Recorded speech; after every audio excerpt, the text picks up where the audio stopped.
بسم اللہ الرحمن الرحیم، السلام علیکم ورحمۃ اللہ وبرکاتہ۔ محترم سامعین، جیسا کہ آپ لوگوں کو معلوم ہے، داڑھی چھوٹی ہونے پر وفاق المدارس العربیہ پاکستان کے درجہ ثانویہ کے امتحان سے جس طالب علم کو روک دیا گیا تھا، وہ طالب علم عدالت پہنچ گیا ہے اور وہ مسئلہ ابھی اسلام آباد ہائی کورٹ میں ہے اور انہوں نے اس پر فیصلہ محفوظ کیا ہے۔ طالب علم غلطی بھی خود کرے اور اس کے بارے میں عدالت بھی پہنچے۔ محترم سامعین، اخبارات اور سوشل میڈیا پر چسکے لینے کی بات الگ ہے، لیکن سوال یہ ہے کہ ہائی کورٹ اس معاملے میں رٹ درخواست کی سماعت کیسے کر سکتی ہے؟ رٹ درخواست آئین کے دفعہ 199 کے تحت دائر کی جاتی ہے اور اس میں ان بنیادی حقوق کا سوال اٹھایا جاتا ہے جن کے تحفظ کی ضمانت آئین میں دی گئی ہے۔ تاہم اس نوعیت کے معاملے میں کسی ادارے کے خلاف عدالتی رٹ تبھی جاری کر سکتی ہے جب وہ ادارہ حکومتی ہو یا اس کے انتظامی اور مالیاتی امور پر حکومت کا کنٹرول ہو، یعنی انتظامیہ میں واضح طور پر حکومتی اہلکار شامل ہو اور اخراجات کا بیشتر حصہ سرکاری خزانے سے آتا ہو۔ نیز یہ دکھانا بھی ضروری ہوتا ہے کہ متعلقہ ادارے نے کسی قانون کی خلاف ورزی کی ہو۔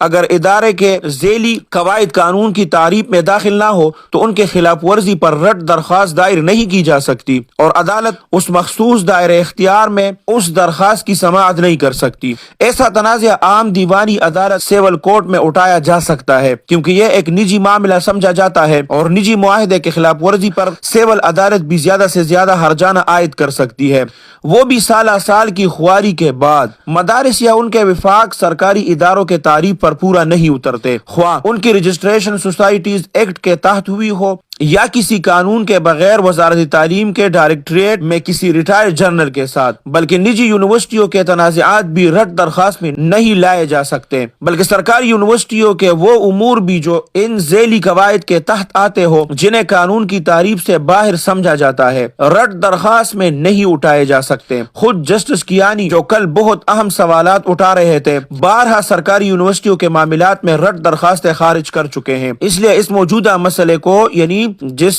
طالب علم نے جس کی داڑھی چھوٹی تھی اور ان کو درجہ ثانویہ عامہ کے امتحان سے وفاق المدارس عربیہ پاکستان نے روکا ہے، تو اس مسئلے کو بھی پیالی میں طوفان برپا کرنے کی کوشش سمجھیے۔ جب تک ہماری عدالتیں اور ہمارے جج تعلیم اور تعلیمی اداروں کے متعلق اپنی بنیادی تصورات میں تبدیلی نہیں لاتے اور جب تک وہ اپنی قانون کے تعریف درست نہیں کر لیتے، تب تک کچھ بھی نہیں ہونے والا۔ لیکن اگر وہ یہ تبدیلیاں لے آئے اور قانون کی تعریف بھی درست کر لے تو پھر انہیں ان سینکڑوں مقدمات میں فیصلے بھی سنانے ہوں گے جن سے وہ اس بنا پر گریز کرتے آئے ہیں کہ اسلام آباد تو ہے ہی ملازمین کا شہر، اور اگر ہم نے یہ مقدمات سن کر فیصلے دینے شروع کیے تو ہمارے سامنے مقدمات کا انبار لگ جائے گا۔ محترم سامعین، یہ کوئی مسئلہ نہیں ہے جو عدالت نے فوراً اس پر نوٹس لیا اور اس میں سماعت ہو گئی اور اب اس کے بارے میں فیصلہ بھی محفوظ ہو گیا۔ آگے دیکھیں گے کہ فیصلہ کیا آتا ہے، لیکن اس میں وفاق المدارس عربیہ پاکستان نے بھی اپنے طرف سے بیانات جاری کر دیے ہیں۔ پہلے ویڈیو میں وہ آپ لوگوں کے ساتھ شیئر کر چکا ہوں۔ بار بار ساتھی اصرار کر رہے تھے کہ اس مسئلے کو ہمیں سمجھائیں کہ یہ مسئلہ کیا ہے، تو اس ویڈیو میں اس مسئلے کو سمجھانے کی کوشش کی ہے۔ انشاءاللہ آپ کو اچھی طرح سے سمجھ آ گیا ہوگا کہ یہ مسئلہ کیا ہے۔ ایک طالب علم جو ثانویہ عامہ کا ہے، غالباً اس کی داڑھی چھوٹی تھی اور وفاق المدارس عربیہ پاکستان کے سالانہ امتحان میں روکنے کی وجہ سے جو اصول اور ضوابط اور قواعد بنائے گئے ہیں آپ اس پر پورا نہیں اترتے، تو وہ عدالت چلا گئی اور انہوں نے کیس داخل کر دیا۔ محترم سامعین، وفاق المدارس عربیہ پاکستان یہ اکابرین کا ایک بنایا ہوا ادارہ ہے اور الحمدللہ ان کی دعائیں ان کے ساتھ ہیں، ابھی بھی ان میں بڑے بڑے علماء شامل ہیں، تو ان کی دعاؤں کی برکت سے ان ادارے کو کوئی میلی آنکھ سے بھی نہیں دیکھ سکتا۔ اللہ سبحانہ و تعالی وفاق المدارس عربیہ پاکستان کے صاحبہ کو ہمارے سروں پر تادیر قائم اور دائم رکھے۔ اللہ سبحانہ و تعالی ان کے اکابرین کی حفاظت فرمائے اور اللہ سبحانہ و تعالی آپ سب کو اپنے حفظ اور امان میں رکھے، اپنے خصوصی دعاؤں میں یاد رکھے۔ السلام علیکم ورحمۃ اللہ وبرکاتہ۔ الحق وزهق الباطل إن